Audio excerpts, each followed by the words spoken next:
ನುಗ್ಗೆಕಾಯಿ ಸಾಂಬಾರು ಯಾವ ಹೋಟ್ಲಿಂದ ತಂದೆ? ನಾನೇ ಮಾಡಿದ್ದು ಕಷ್ಟಪಟ್ಟು ಇರು ತೋರಿಸ್ತೀನಿ.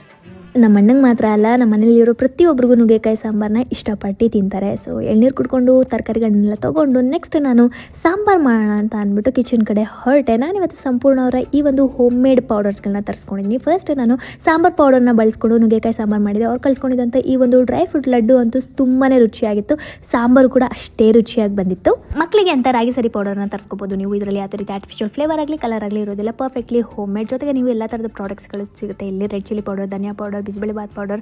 ನಾನು ಜೊತೆಗೆ ಮಲ್ಟಿಗ್ರೇನ್ ಪೌಡರ್ನ ತರಿಸಿದ್ದೆ ನಮ್ಮ ಅಜ್ಜಿಗೋಸ್ಕರ. ಇದರಲ್ಲಿ 35 ಇಂಗ್ರೀಡಿಯೆಂಟ್ಸ್ನ ಬಳಸ್ಕೊಂಡು ಈ ಪೌಡರ್ನ ತಯಾರಿಸಿರೋದ್ರಿಂದ ಯಾವುದೇ ರೀತಿ ಬ್ಯಾಡ್ ಕೊಲೆಸ್ಟ್ರಾಲ್ ಇರೋದಿಲ್ಲ. BP ಶುಗರ್ ಇರೋರೆಲ್ಲ ಬಳಸ್ಬೋದು. ಹಾಗೆ ಜಿಮ್ಮಿಗೆ ಹೋಗೋರು ಕೂಡ ಇದನ್ನು ಟ್ರೈ ಮಾಡ್ಬೋದು ಅಂತಲೇ ಹೇಳ್ತೀನಿ. ನಾನು ಈ ಪ್ರಾಡಕ್ಟನ್ನು ಬೇಕು ಅಂತ ನಾನು ಡಿಸ್ಕ್ರಿಪ್ಷನಲ್ಲಿ ಟ್ಯಾಗ್ ಮಾಡಿರ್ತೀನಿ. ಬೇಕು ಅಂತಂದರೆ ಶಾಪ್ ಮಾಡಿಲ್ಲ ಅವ್ರ ಪೇಜನ್ನು ಕೂಡ ಟ್ಯಾಗ್ ಮಾಡಿರ್ತೀನಿ. ನನಗಂತೂ ಅಲ್ಟಿಮೇಟ್ಲಿ ಈ ಎಲ್ಲ ಪ್ರಾಡಕ್ಟ್ಸು ಇಷ್ಟ ಆಗಿದೆ. ನೀವು ಕೂಡ ಟ್ರೈ ಮಾಡಿ.